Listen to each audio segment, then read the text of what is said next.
Hey guys, yes, I am working on my vlog-styled update, but we got a bunch of new Zelda information today, and Nintendo actually finally acknowledged the 30th anniversary of Zelda. So let's get right into the news. Okay, so there was a Nintendo Direct focusing on 3DS stuff, and I know that most of you probably already watched it. Or at least watched HMK talk about it, but I really just wanted to let anyone who didn't know what kind of awesome things we have coming. And if you missed it, there's a link to the Nintendo 3DS Direct in the description, if you want to watch it. Okay, so first things first, I better get the old news out of the way.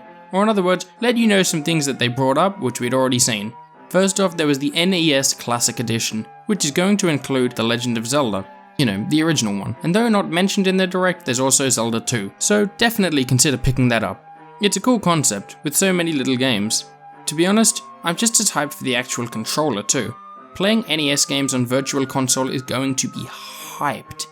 I'm definitely going to be streaming something NES, even if I don't get the whole set. Oh, also, the NES Classic Edition also comes with HDMI. HDMI. So I can use my Elgato HD60 to legit stream NES games. Next up, The Legend of Zelda, Symphony of the Goddesses. This is something I'll be touching on in my next video, since I have a bunch of news to say about that, so I'll just leave that for now. But watch out for it. The next bit of news was the information on Legend of Zelda Art and Artifacts. This isn't new, as we've already known about this book for a week or two now, and I'm assuming quite a few of us have already pre-ordered it, but we did get a new statistic. So we already knew that it would have, according to Amazon, 400 plus pages, but now we also know that it'll have 2,000 plus illustrations. That is legitimately crazy. Finally, Wind Waker HD is in the Nintendo Select lineup, so you can pick it up for $20 instead of the regular Wii U game price of $60. Finally, I might get it and stream it if you guys want. Speaking of $20, I'm going to move on to some of the new things. First up, we got the small bit of information announcing that Skyward Sword is going to be on the Nintendo eShop for the Wii U for the cheap price of $20. Of course, it isn't going to be a different game, just a direct port. So yes, there's still motion controls. It's already up there, so if you never played it, do so. Next, we have the first big piece of Zelda 30th anniversary artwork. It shows a lot of the major characters in the series, including heroes, villains, sages, oracles, and even some side characters. Next, there's a big update coming to Hyrule Warriors Legends, with Phantom Hourglass and Spirit Track stuff. Get hyped, as Toon Link is going to be playable, with a train, and Toon Zelda is actually going to be playable as well, in her Phantom form.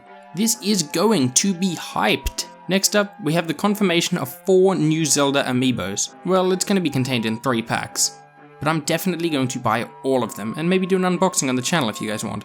Firstly, we have the 8-bit Link, which will work very well with the 8-bit Mario Amiibo. Next, we have the Ocarina of Time Adult Link figurine, which is one of the hypest Amiibo yet, and quite possibly already my favourite. Next up, we're going to be getting a double pack of Toon Link and Toon Zelda, based on the Wind Waker. That's right, Nintendo's finally literally shipping them together. Toon Link is in the pose from the HD Remakes box art, which is also really cool. Now, I'll briefly touch on a few of the other things they brought up. I know you're mostly Zelda fans in my channel, but you'll probably care a bit. Okay, Yokai Watch 2. I know which one of those 2 games I need to buy now. It's Bony Spirits, by the way, because they're knocked. So that's cool. The new mechanics to help befriending yokai is going to be uber useful, because there really wasn't a good mechanic to help that in the first game, beyond just guessing what their favourite food could be. Next, Pokemon, where we see some new things again. Alolan Rattata, which is a dark normal type, and apparently it was all Yungoos' fault. Also, there's going to be a Z move specifically created for Snorlax. He sits on enemies and they die. Dragon Quest 7 and 8 are looking pretty cool, and of all the lines to appear in the Direct, they had to say, the Pink Panzer A is defeated. The Pink Panzer. Well, either way, it looks pretty cool, though I've never actually played a Dragon Quest game before. Now, for the final nail in the coffin for the Wii U, Super Mario Maker is coming to 3DS, though without the Search ID function available anymore. Also, Yoshi's Woolly World is also coming to the 3DS, with all of the Wii U's levels as well as a number of new levels based on their adorably woolly dog and his new pups.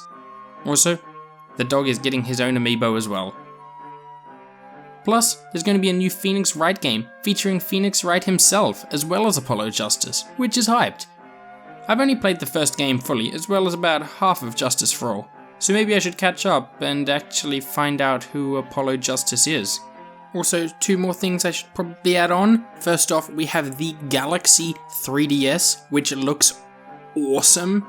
And also, we have a Mario Sports compilation, which looks like it has a bunch of stuff from various sports games of Mario, such as soccer, tennis, horse riding, baseball, and one more which I have forgotten what it is, but it as a whole looks pretty cool, and I'll probably get it because I like Mario Tennis, soccer, I like Mario sports games, so I'll probably get it.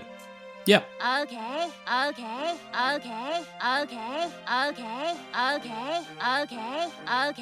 Finally, Ever Oasis, which is looking overly hyped. This is a game I'll definitely be playing sometime. Anyway, there were a few other things, like a couple of Animal Crossing New Leaf updates and new Amiibo cards, but those were the biggest things I mentioned. Hopefully you liked the video and there was some news in it that interested you.